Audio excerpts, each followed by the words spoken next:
Assalamualaikum warahmatullahi wabarakatuh. Perkenalkan, nama saya Agusma Ridwan, NRP 145. Kali ini saya akan menjelaskan project cost management. Nah, yang pertama adalah definisinya. Dalam setiap proyek, kita tidak akan pernah terlepas dari yang namanya biaya. Nah, biaya itu akan menjadi bumerang bagi pekerjaan proyek itu jika tidak diatur dengan benar. Maka dari itu dalam project cost management ini kita akan dilatih untuk mengestimasi total anggaran yang keluar dan kita bisa mengendalikan atau mengontrol pengeluaran biaya itu dari setiap aktivitas yang ada. Yang pertama ini adalah plan cost management. Di fase ini kita akan menetapkan kebijakan prosedur, dokumentasi perencanaan, pengelolaan, pengeluaran, dan pengendalian biaya proyek. Jadi dalam plan cost management ini kita akan membuat peraturan apa saja yang boleh dan tidak boleh kita lakukan dalam proyek yang akan mempengaruhi pengeluaran biaya.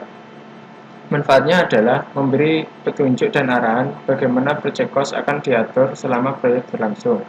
Dan berikut input yang dibutuhkan dalam plan cost management, kemudian tools dan outputnya berupa cost management.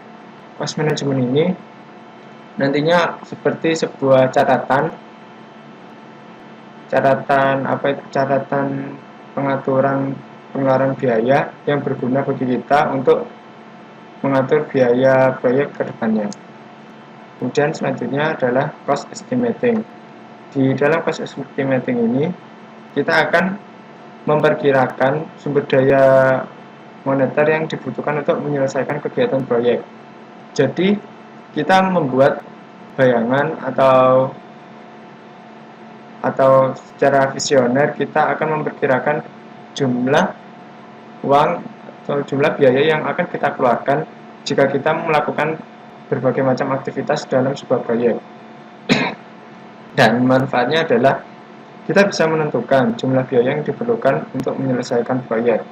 Jadi dalam setiap aktivitas akan selalu keluar biaya.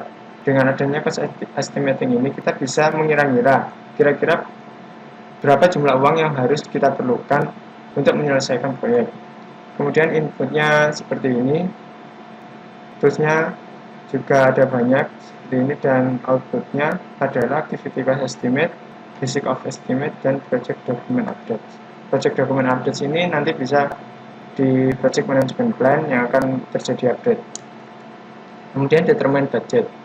Determine budget ini adalah setelah semua biaya kita identifikasi dari semua aktivitas kecil yang ada, kita akan menggabungkannya di fase determine budget. Dalam fase ini nantinya kita akan menjumlahkan semua biaya yang ada hingga kita menemukan biaya akhir dari semua aktivitas itu. Manfaatnya adalah kita bisa menentukan cost baseline untuk mengawasi dan mengontrol performa proyek. Inputnya seperti berikut, kemudian tools yang digunakan adalah seperti ini, dan outputnya adalah cost baseline, project funding requirement, serta project document update.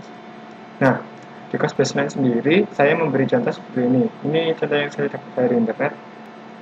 Jadi, semua aktivitas kita tulis di kolom bagian kiri. Dan yang di sini adalah waktu kita mengerjakan proyek itu.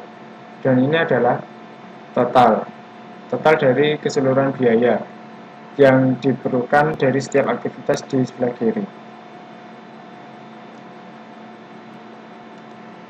Kemudian yang terakhir adalah cost control. Cost control ini memonitoring status proyek jika ada update project cost atau jika ada update terhadap cost baseline. Jadi dalam pengerjaan proyek tentunya akan ada anggaran tidak terduga yang nantinya akan membuat kita untuk mengupdate cost baseline. Nah, itulah mengapa kita harus melakukan cost control.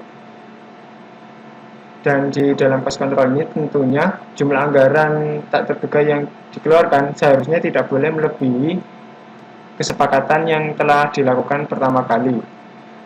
Manfaatnya adalah pengendalian tindakan yang benar dan meminimalisir risiko. inputnya berupa seperti PMP, Project Founding Requirement, Work Performance Data, Organizational Process Access. Kemudian toolsnya seperti berikut, dan output yang dihasilkan adalah Work Performance Information, Cost Forecast, Change Request, PMP Updates, Project Document Updates, serta Organizational Process Access Updates. Nah, sekian yang dapat saya sampaikan. Untuk kurang lebihnya saya mohon maaf. Wassalamualaikum warahmatullahi wabarakatuh.